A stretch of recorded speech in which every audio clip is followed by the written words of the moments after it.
Oke, siap. Itu kemana itu orang satu itu pergi. Oh, Udah biarin. Ayo, Ini dong. Ini dong. Backup. Sambil dulu. Biasa harus ada backup. Bismillahirrahmanirrahim.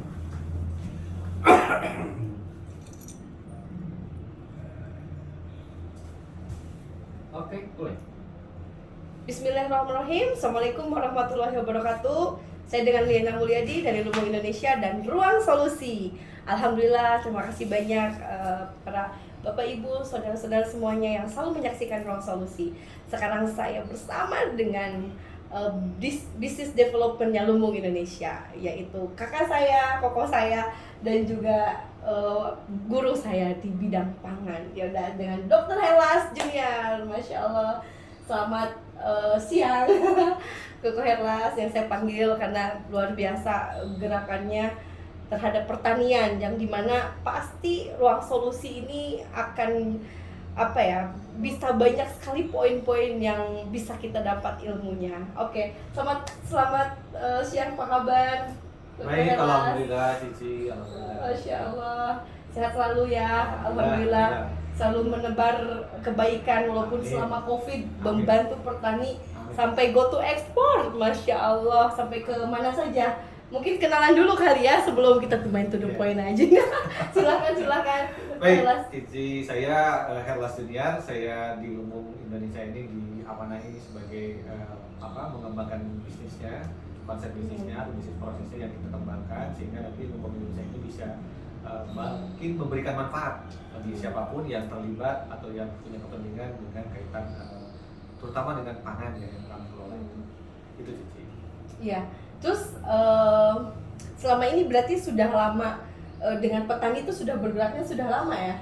Sudah cukup lama kita berinteraksi dengan petani ya. Tentunya memang berawal kan sebelumnya kan kami ini di Lumbung Indonesia ini kan banyak segmen yang kita kelola kan. Ini berhimpun awalnya dari beberapa UMKM.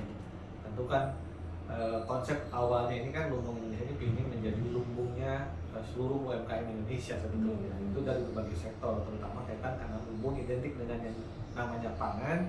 Nah, ini pangan menjadi kekuatan yang sangat vital di lumbung ini. Nah, karena itu suka tidak suka interaksi dengan kelompok di on farm atau pertanian ini menjadi sebuah keharusan gitu. Nah kan kalau kita bagi, apakah kita di Lumbung Indonesia ini ada yang istilahnya on farm kaitan dengan pertanian langsung, dan off farm artinya orang ya bagian yang di luar pertanian, jadi dari trading dan yang lainnya. Itu yang kita kembangkan sebenarnya. Masya Allah. Dan saya menyaksikan sendiri justru lagi COVID, lagi gencar-gencarnya bantu petani. Bahkan bukan hanya kita mensuplai untuk Indonesia tapi ke luar negeri juga ya. Ya tentu, ya karena awalnya kan di COVID ini di Lumbung ini kan hampir semua orang, tidak hanya di anggota Lumbung sebenarnya juga terdampak pada konteks dampaknya COVID ya. Dampak COVID ini ujung-ujungnya kan pembatasan sosial dan yang lainnya sehingga aktivitas usaha mereka terganggu pastinya gitu. Sehingga kan produksi pertanian ini sebetulnya tetap berproduksi karena kan relatif sebetulnya dengan COVID ini di on farm itu tidak ada masalah.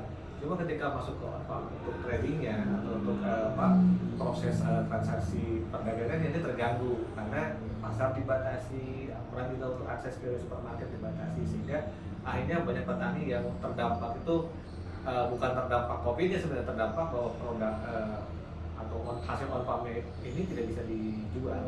Oh iya. Berarti apa yang mungkin jadi kendala? Soalnya kan membantu petani itu kan pasti ada tantangannya gitu. Apa yang selama ini, karena selama ini nggak pernah bercerita tentang keluhan ya. Tapi apa yang tantangan yang mungkin paling di lapangan gitu? Pertama kan kita harus menempatkan ina amal biniat. Berarti segala sesuatu berdasarkan niat. Niat kita kalau semata-mata menolong orang, termasuk juga petani, itu kan akan menimbulkan energi positif di kitanya.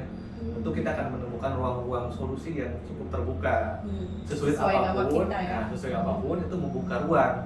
Tadi misalkan ketika ada terdampak COVID, di on farm petani kesulitan jual, maka kita mencari ruang itu. Dan karena misalkan kita dasarnya adalah bagaimana kita bisa membantu sesama, membantu ruangan. Nah akhirnya ketemulah tadi ruang-ruang itu.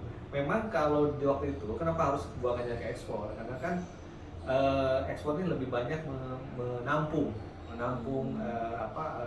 penerimaan dari hasil on farm yang lebih besar dibanding penyerapan di domestik tentunya. Bukan berarti domestik dikesampingkan, tetapi itu juga pasar domestik.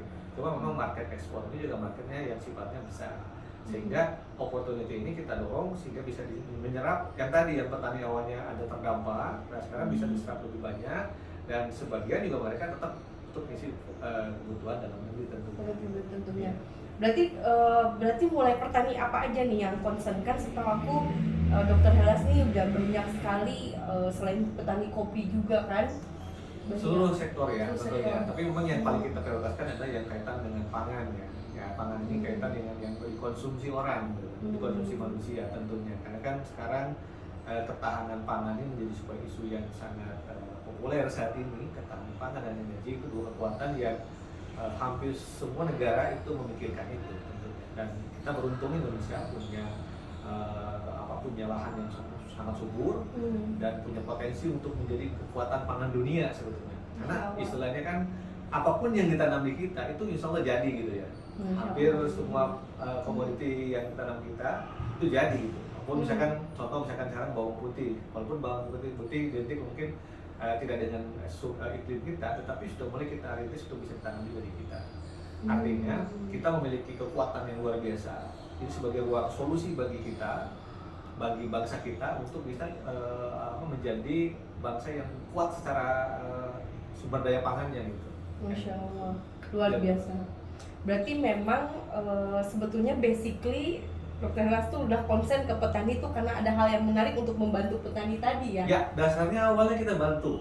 Bagaimana petani kesulitan. Kan dulu ada gerakan namanya bagaimana beli dari petani, beli dari tetangga, beli dari warung tetangga, beli dari petani kita. Itu kan gerakan-gerakan sosial yang dimunculkan oleh berbagai entitas, elemen masyarakat yang ingin membantu masyarakatnya yang terdampak kopi waktu itu terutama kan itu. Nah, isu itu kita angkat. Kembali lagi pada niat kita. Ketika niat kita didasarkan tadi ketulusan kita atau meluruskan niat kita, maka ruang-ruang itu terbuka. Kita terbuka ruang ekspor. Kita terbuka bagaimana memperkuat produk turunannya. Karena kan kalau hanya raw material kan value-nya kan kecil tuh untuk diekonomiskan. Tapi ketika kita olah dari pangan itu menjadi produk turunan yang ini memberikan nilai tambah.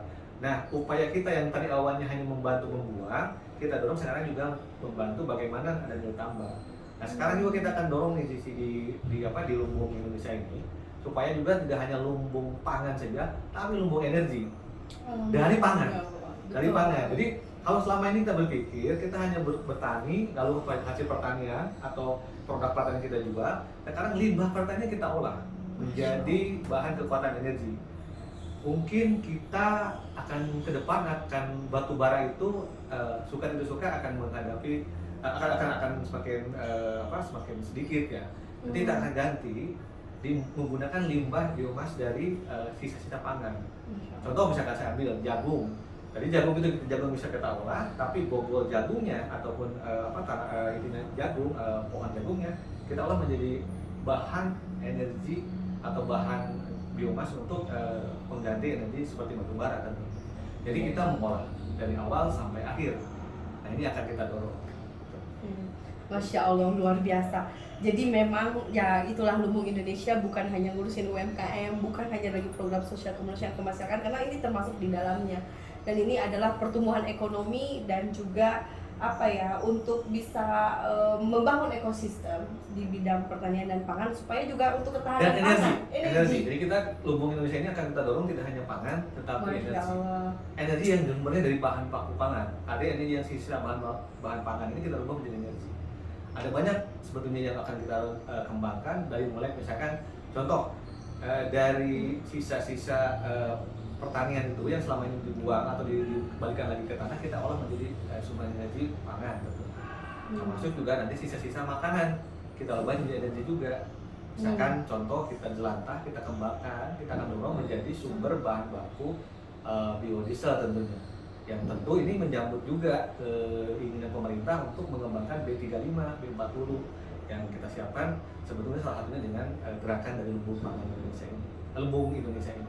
Masya Allah, terima kasih banyak nih Dokter Ella sudah menjadi relawan yang Lumbung Indonesia sebagai dari divisi business development yang dimana konsentrasi di pangan, bahkan dari hulu ke hilir sudah dipikirkan. Artinya bukan hanya menguruskan hulu, tapi menguruskan hilir juga. Jadi ini berkesinambungan ya. Tentunya Masya Allah. ekosistemnya kita bangun Dan kita menjadi ruang solusi untuk masyarakat dan pasti pada khususnya petaninya. Tapi saya tuh sangat berharap sekali nih Dokter Ella bisa mengupas tuntas tentang solusi untuk pangan ya. Dari mungkin nanti suatu saat Dokter Ella bisa bisa sharing diskusi terkait mungkin dengan petani gitu kan ya, nanti untuk bisa sharing lebih detail. Pastinya kita bicara dengan petani kopi, pasti dia pembahasan all about coffee atau pertanian di misalnya kentang atau ubi yang mungkin sepertinya harus ada ruang khusus nih untuk ruang solusi Dokter Helas. Nanti bersedia ya? Insya Allah bersedia. Masya Jadi kita Allah. akan kupas tuntas dari ekosistemnya ya tentunya ya, ekosistem bisnis di pangan ini. Kita istilahkan adalah food estate paling gede yang miniaturnya yang bisa dikembangkan. Iya. Hulu hilir, energi, pangan, pangan, energi. Yang Betul. untuk kekuatan bagi tentunya bagi bangsa kita ya. Betul. Wah, ini kayaknya menarik sekali nih, ruang solusi itu menjadi kita sharing diskusi di ruang solusi ini, bahkan kita bisa disimak oleh siapapun untuk bangsa Indonesia dan di luar negeri juga. Jadi kan keilmuan yang mungkin Dokter Helas bisa gitu, dan juga para petani yang langsung live nanti bisa disimak bersama nih. Masya Allah, kita tunggu berarti ya. Mungkin ada closing statement dari Dokter Helas sebelum kita close. Artinya kita kan memulai dari sesuatu yang sifatnya masalah dan kita mencari solusi. Kita yakini bahwa itu ada jalannya, dan kalau luruskan niat kita, insya Allah kita ada jawaban terhadap persoalan tersebut. Jadi kami hadir dari Lumbung Indonesia itu membuka ruang bagaimana kita membangun kekuatan pangan dari on farm sampai ke off farm, dan termasuk juga bagaimana kami mengolah pangan itu dan juga limbah pangan itu menjadi sebuah kekuatan energi, baik energi buat energi terbarukan maupun energi positif bagi bangsa ini tentunya. Masya Allah, kita Termasuk di dalamnya petani. Masya Allah. Jadi kalau Dokter Helas tuh mulai dari hal kecil petani tadi bahkan menjadi hal yang besar. Oke, berarti kita ditunggu untuk podcast berikutnya, sharing diskusi khusus di bidang pangan Lumbung Indonesia di visi pangan nanti oleh Dokter Helas langsung dengan para petani. Pasti ditunggu ya. Saya ucapkan terima kasih. Nanti kita akan berikutnya kita akan bisa sharing diskusi kembali dan ruang khusus. Makasih selalu menonton juga melihat ide-ide kita ya yang luar biasa dari Ruang Solusi dan Lumbung Indonesia. Terima kasih. Assalamualaikum warahmatullahi wabarakatuh. Assalamualaikum warahmatullahi wabarakatuh.